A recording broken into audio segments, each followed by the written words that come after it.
Olá, seja muito bem-vindo mais uma vez. É muito bom estar em sua companhia. E a partir de agora você acompanha comigo as notícias do Brasil e do mundo. E olha só, o mês de dezembro chegou e muitas famílias já começam a pensar na tradicional ceia de Natal. Mas a má notícia este ano é que os produtos que compõem a ceia tiveram um aumento de 16,2% em relação a 2021. Pratos como a arroz à grega, o pernil, a maionese, a salada de batata, a farofa e, claro, o panetone são produtos que não podem faltar em uma ceia de Natal. Nesse ano, a busca pelos alimentos mais tradicionais dessa época já começou. E você, o consumidor, vai precisar fazer caber no bolso para garantir esses pratos tão tradicionais. E isso vai acontecer por causa do aumento no valor de itens básicos, como é o caso da maionese, do leite condensado e de tubérculos, como a cenoura e a batata inglesa, alimentos que estão na maior parte das receitas natalinas. E essa variação pode chegar a 16,2% nesse ano, se a gente comparar com o mesmo período do ano passado, o que pode afetar o bolso do brasileiro. Isso é, agora o consumidor vai precisar desembolsar mais para ter os mesmos produtos no menu de Natal. E além da inflação, o que pode ter contribuído para esse aumento nos valores foram as mudanças climáticas. Então, na véspera do Natal, um pouco do desafio vai ser a feira livre. Ela vai se apresentar mais cara do que no Natal passado. Agora, a gente não compra muito de raízes, né?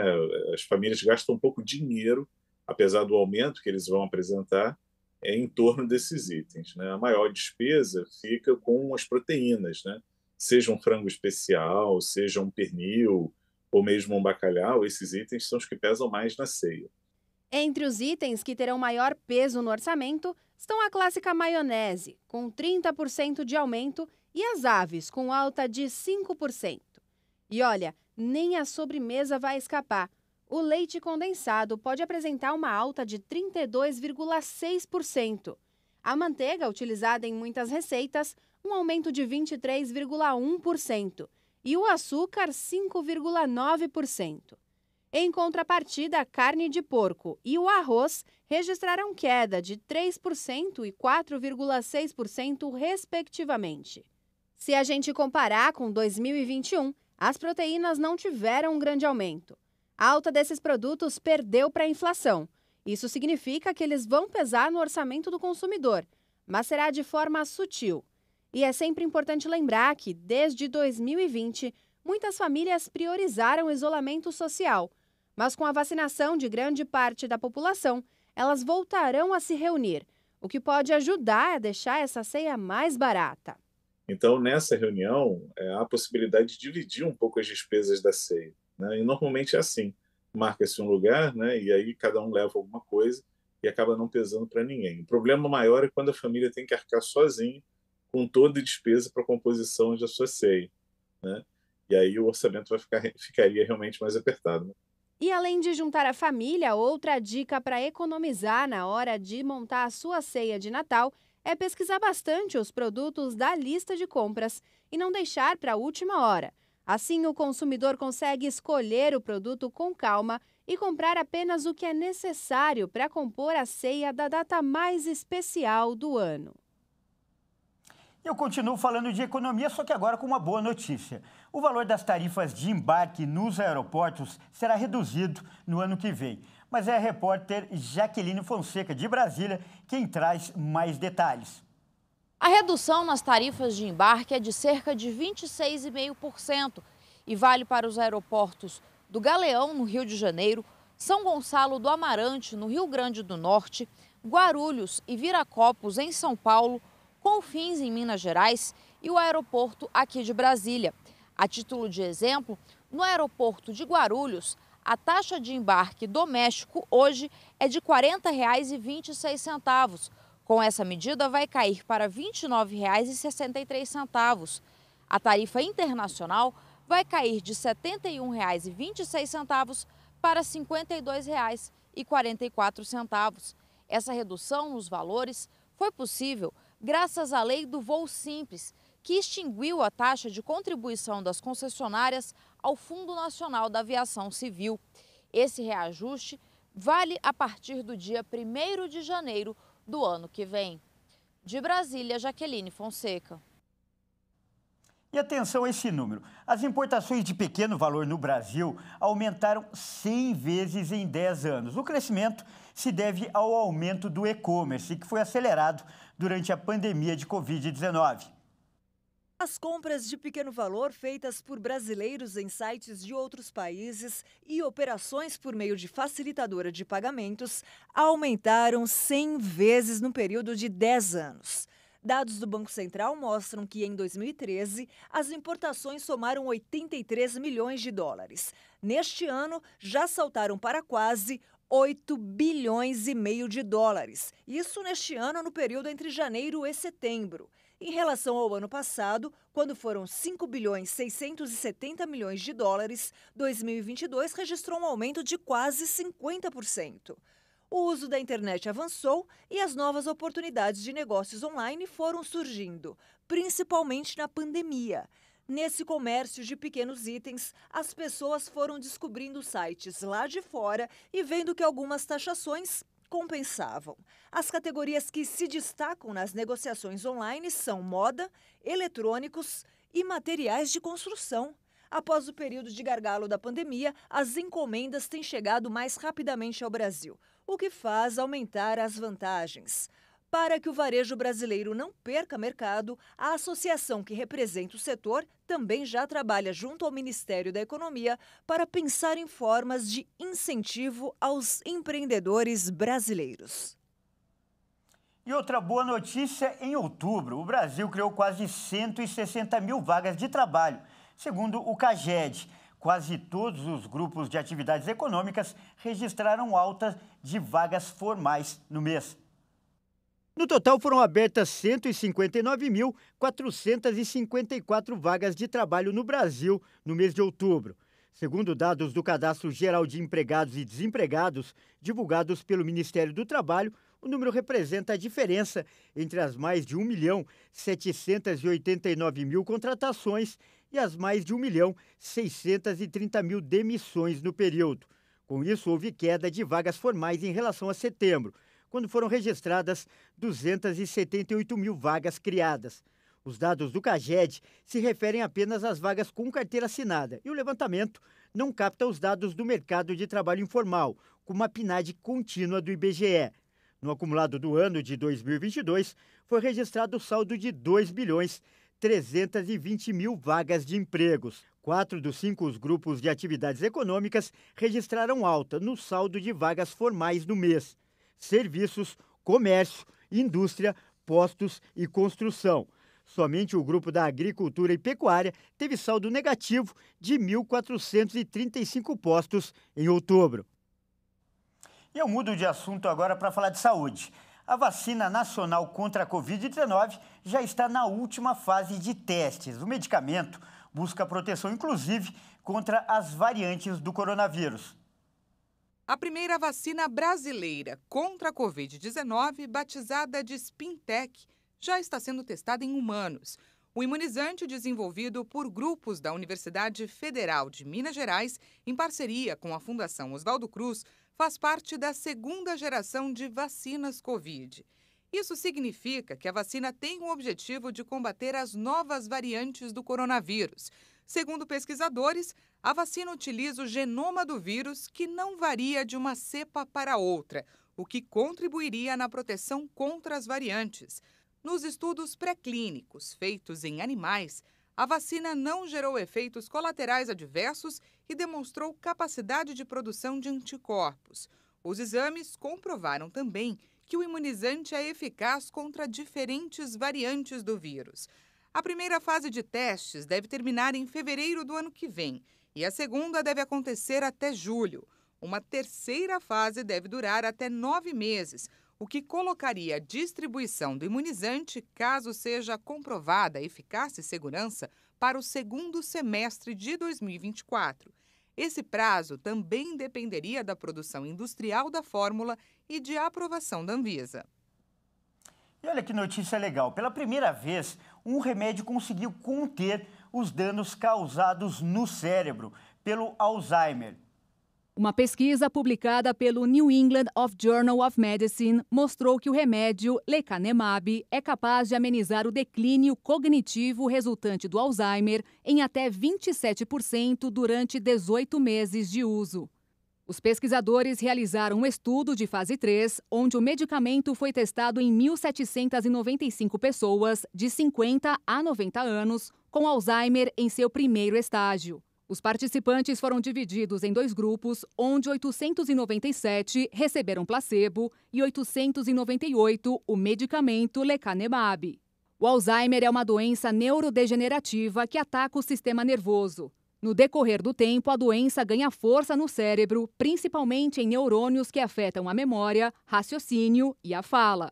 O medicamento foi feito com o objetivo de enfrentar a proteína beta-amiloide, que se aloja no cérebro de pacientes com a doença. Mesmo com um saldo positivo, o remédio apresentou efeitos colaterais em pelo menos 25% dos pacientes que foram tratados, enquanto apenas 7,4% que utilizaram placebo tiveram reação.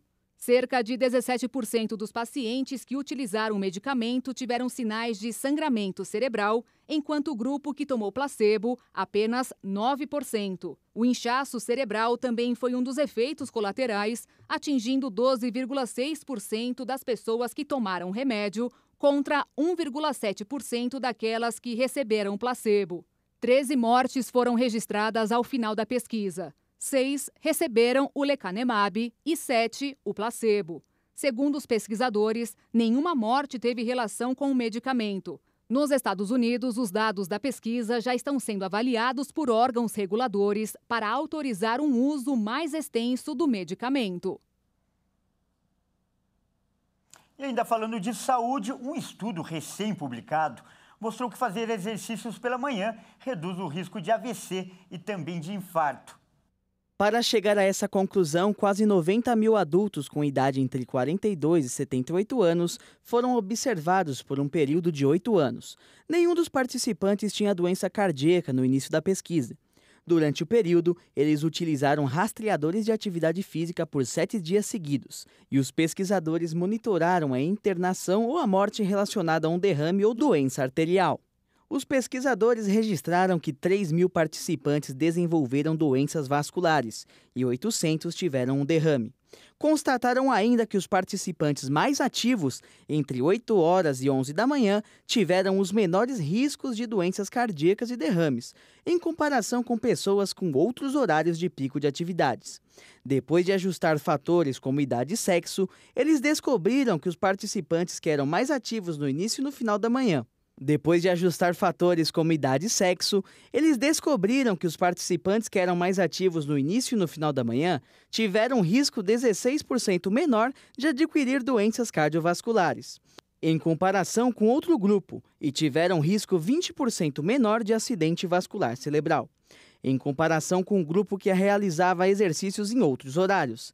Embora sejam necessários mais estudos para entender melhor como a atividade matinal pode reduzir o risco de doenças cardíacas e derrames, os pesquisadores levantaram a hipótese de que isso tem a ver com o relógio biológico, pois as pessoas que costumam se exercitar de noite podem comer mais tarde e também acabam acordando mais tarde, o que afeta a saúde de um modo em geral. E veja a seguir, a média de idade dos carros que circulam pelas ruas do país é de 10 anos e meio, a mais alta desde 1995. E você vai ver também, um professor aposentado desenvolve um método científico que revela qual será o campeão da Copa do Catar. Nós voltamos já.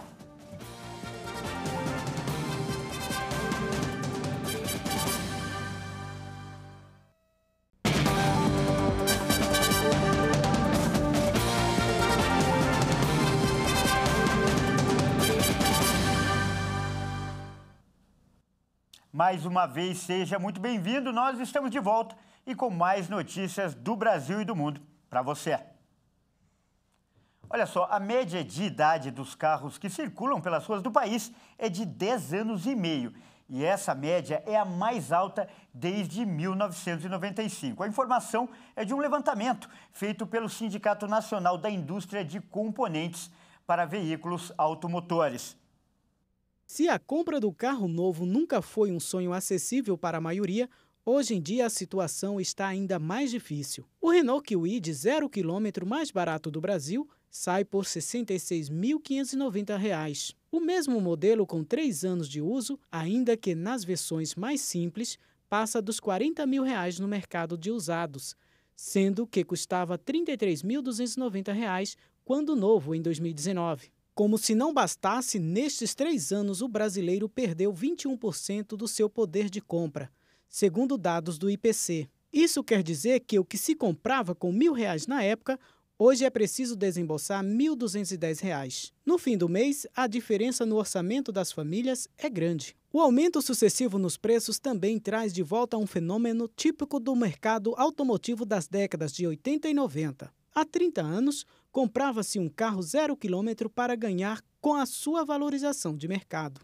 O cenário fiscal é sempre outro grande fator de complicação. Segundo a ANFAVEA, Associação dos Fabricantes de Automóveis, o aumento da taxa de juros reduziu o volume de vendas, uma vez que o público que depende de financiamento tem enfrentado maiores barreiras bancárias. A viabilidade das emissões de créditos está menor do que em anos anteriores, tal qual as dificuldades de receber uma concessão dos bancos. Quem sempre está melhor blindado contra isso é a parcela da população com maior poder aquisitivo. Tanto isso é verdade que, ao contrário do Brasil de 30 anos atrás, os carros que se figuram entre os mais vendidos não são mais os que compõem o segmento de entrada, mas sim os SUVs e a líder de mercado Fiat Strada, uma picape. A maior parte da gama desses modelos está acima de R$ 100 mil. Diante de todos os contextos, o Brasil está dando marcha ré no que diz respeito à renovação de sua frota. E as perspectivas, ao menos no curto prazo, não são de mudança desse panorama. Olha, e ainda falando de veículos, a Toyota Motor atingiu um marco histórico na sua produção. A montadora chinesa chegou a 10 milhões de automóveis produzidos. O 10º milionésimo carro produzido pela empresa foi um veículo de nova energia, montado em sua recém-concluída fábrica de veículos, construída com um investimento total planejado de 8 bilhões e 500 milhões de yuans, o equivalente a mais de $1 bilhão. A fábrica contém capacidade de produzir 200 mil veículos. Nos primeiros 10 meses deste ano, a produção acumulada de veículos da Toyota aumentou 10% em relação ao ano passado. Fundada no ano de 1953 na cidade de Changchun, no nordeste da China, a Toyota é vista como o berço da indústria automobilística chinesa. Atualmente, a cidade de Tianjin vive um bom momento, no qual as empresas de veículos completos assumem a liderança no setor. E várias empresas de autopeças e serviços estão se desenvolvendo coletivamente, estabelecendo uma base sólida para o desenvolvimento de alta qualidade da indústria automobilística no local. E o Facebook foi multado em 265 milhões de euros, o que equivale a 1 bilhão e 473 milhões de reais. Isso aconteceu na Irlanda do Norte. E o motivo foi o uso irregular de dados dos usuários. A ação é fruto de uma investigação iniciada no ano passado sobre a descoberta de um conjunto de dados pessoais coletados e disponibilizados online pelo Facebook entre maio de 2018 e setembro de 2019. A empresa também foi obrigada a tomar uma série de medidas corretivas. O Grupo Meta afirma ter cooperado totalmente com a investigação do Comissário de Privacidade de Dados da Irlanda e também comunicou uma série de alterações realizadas em seus sistemas durante o período. Essa é a 4ª multa aplicada pelo órgão contra empresas do Grupo Meta, que acumula mais de 13 investigações pendentes. No mês de setembro, o mesmo órgão penalizou o Instagram com uma multa recorde, 405 milhões de euros, o equivalente a 2 bilhões e 500 milhões de reais, da qual a Meta afirmou que irá recorrer. Atualmente, o órgão irlandês tem 40 investigações abertas sobre diversas empresas de mídia social. O regulador tem o poder de impor multas de até 4% da receita global de uma empresa, sob as regras da União Europeia. Além disso, ele afirma que a decisão publicada foi aprovada por todos os outros reguladores relevantes do grupo. Representantes da instituição afirmaram que as investigações e possíveis penalizações continuarão até que o comportamento das empresas de mídias sociais mudem. Vamos falar de Copa do Mundo. Em Campo Grande, um professor aposentado e seus amigos desenvolveram uma técnica de projeção científica que indica o possível campeão da Copa do Mundo do Catar. Mas qual será o palpite deles? O quadro está na sala e o professor faz questão de gravar bem antes do fim da fase de classificação para mostrar o trabalho desenvolvido desde 1990, junto a 2 amigos, também professores à época da UFMS e com estudantes do curso de Educação Física.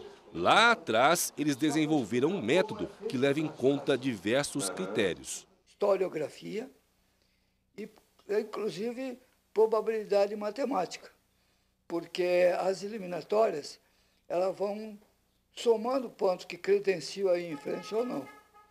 Então, ali é matemática, mas a historiografia ela pesa muito. O quadro foi feito dia 17 de novembro e para as oitavas de final se classificariam Equador, Inglaterra, México, França, Alemanha, Bélgica, Brasil, Coreia do Sul, Estados Unidos, Holanda, Dinamarca, Polônia, Croácia, Espanha, Portugal e Sérvia. A partir desses dados, ele fez ainda uma projeção de qual é a mais provável final da Copa do Mundo de 2022. Mas antes de falarmos de quem vai chegar à decisão, vamos às provas. O Diário da Serra, guardado com todo carinho, de 1990, mostra que, na época, o método acertou a decisão. Este jornal de 94, que cravou o Brasil como vencedor, também comprova. Em 98, o professor e amigos acertaram a final, só erraram o campeão, que foi a França sobre o Brasil.